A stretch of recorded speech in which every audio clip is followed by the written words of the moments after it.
Hello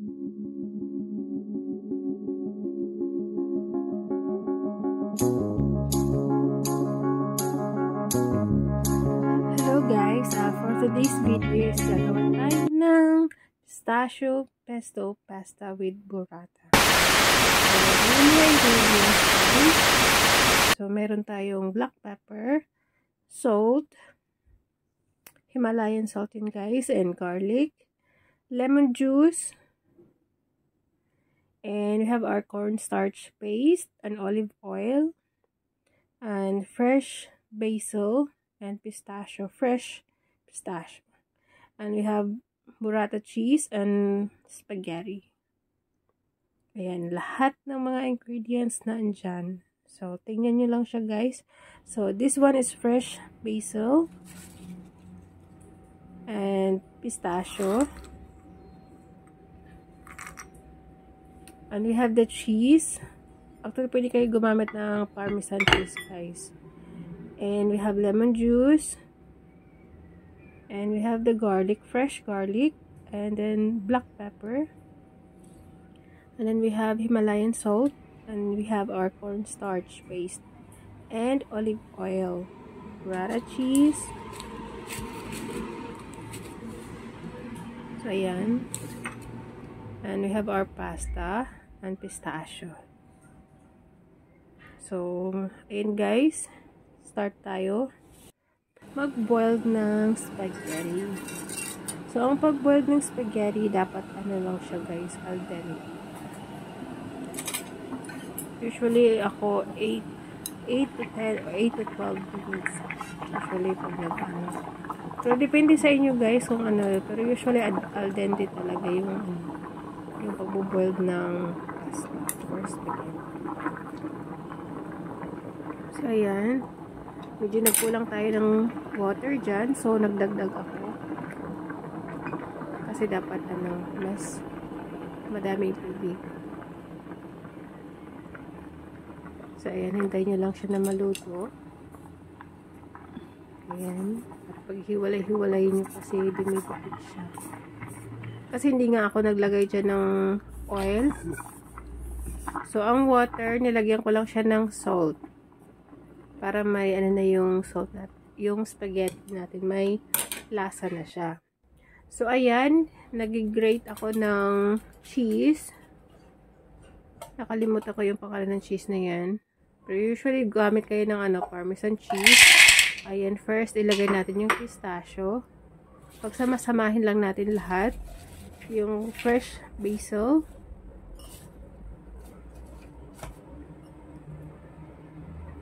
It depends po sa inyo kung ano yung uunahin nyo.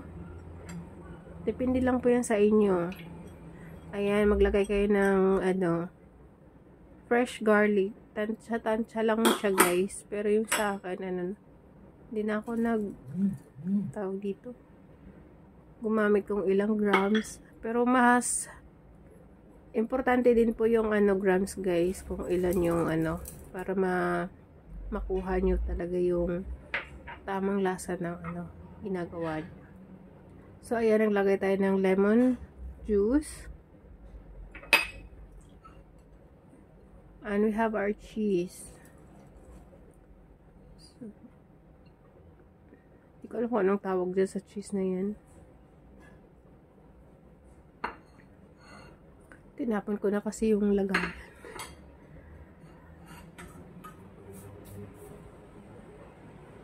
So, ayan, pagsama-samahin lang natin at saka i-blender. So, tingnan nyo siya, guys, para wala siyang water, diba? Ang water lang niya yung lemon juice. So, ayan. Huwag ka agad, dahan-dahan lang sa pag-blend.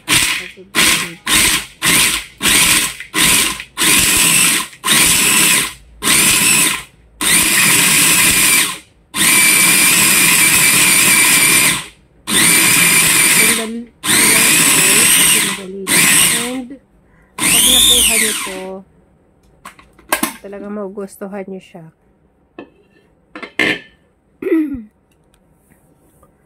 So, ganyan na siya. So, maglagay tayo dyan ng ng olive oil.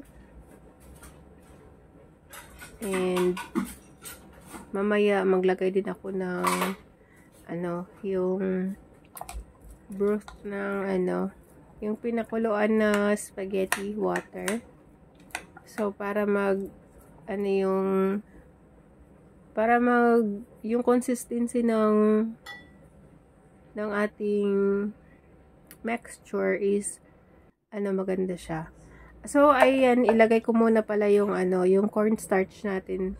Kaya siya tinatawag ko na cornstarch paste, gawa sa niluto ko muna yung kumbaga gawa muna ko ng mixture ng cornstarch. Ilagay ko muna ko ng water, tapos niluto ko sa kalan, and slow fire lang siya hanggang sa so ganyan yung hindi ko na nakuha na ng video yung paggawa ko ng ganyan.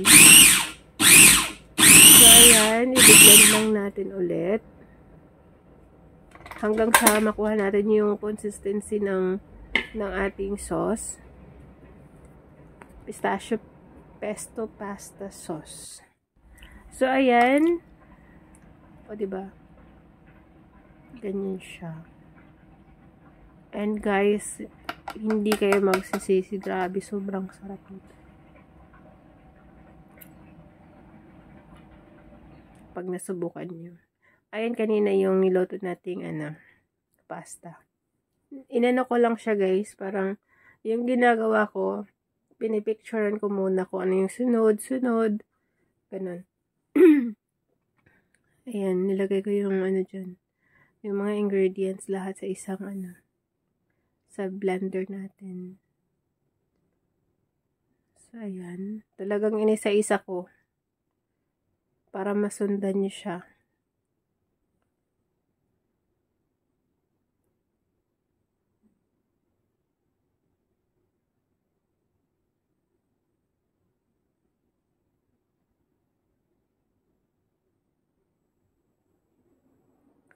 So, medyo okay na yung sauce. Ayan, luto na yung ating pasta. I-drain muna natin siya. Parang napadami yung luto ko ng pasta nito, guys. So, ayan. Tinanggal ko yung water ng pasta. Dinrain ko muna siya. And then, yan. Binalik ko sa kawali. Same lang din. Wala akong nilagay na kahit yung pasta lang. And, yan na. Ilagay na natin yung sauce, yung pistachio pesto pasta sauce.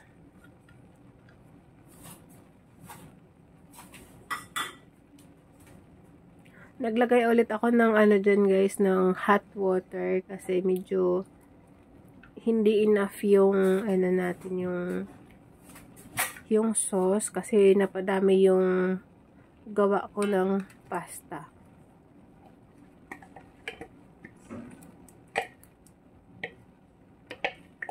Kumbaga yung blender, nilagyan ko lang siya ng water, hot water.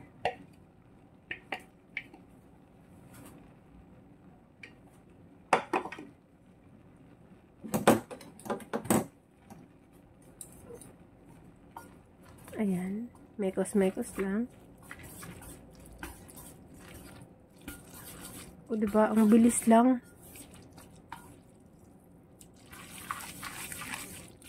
Ang bilis lang niya, diba?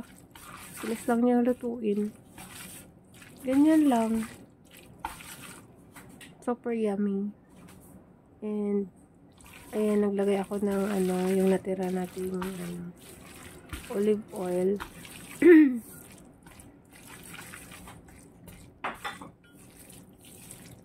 Okay, subukan nyo to. Hindi talaga kayo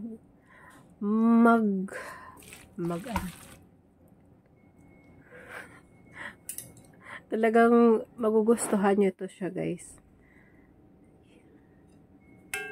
Tignan nyo siya. Ang ganda. Ang sarap. Diba? Kita nyo yung pistachio, yung sauce niya.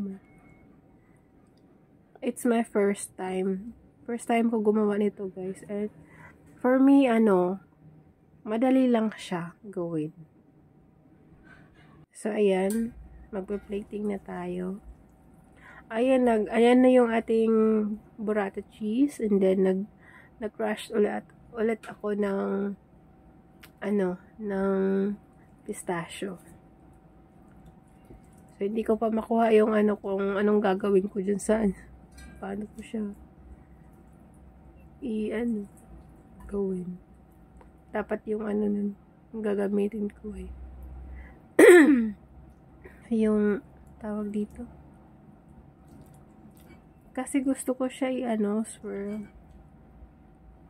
Kasi para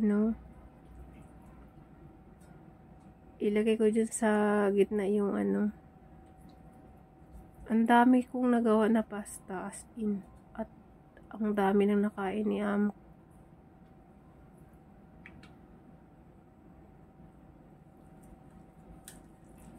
Gusto ko siya ganyan kasi hindi ko siya makuha.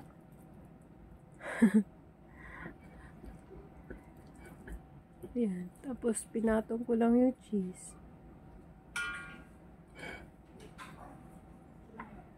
As in, sobrang nagustuhan ni amo to siya, guys. Kasi yung cheese na yan, guys, hindi ko siya makakat kasi si amo yung magkakat niyan. Kaya hindi ko mapakita sa inyo. Ayan, lagyan nyo lang siya ulit ng okay naman yung olive oil kasi healthy naman siya. Kaya huwag kayong mag-alala. Healthy yung olive oil na nilalagay natin. Hindi siya yung hindi siya yung mantika na puro hindi siya cooking oil, I mean. So ayan,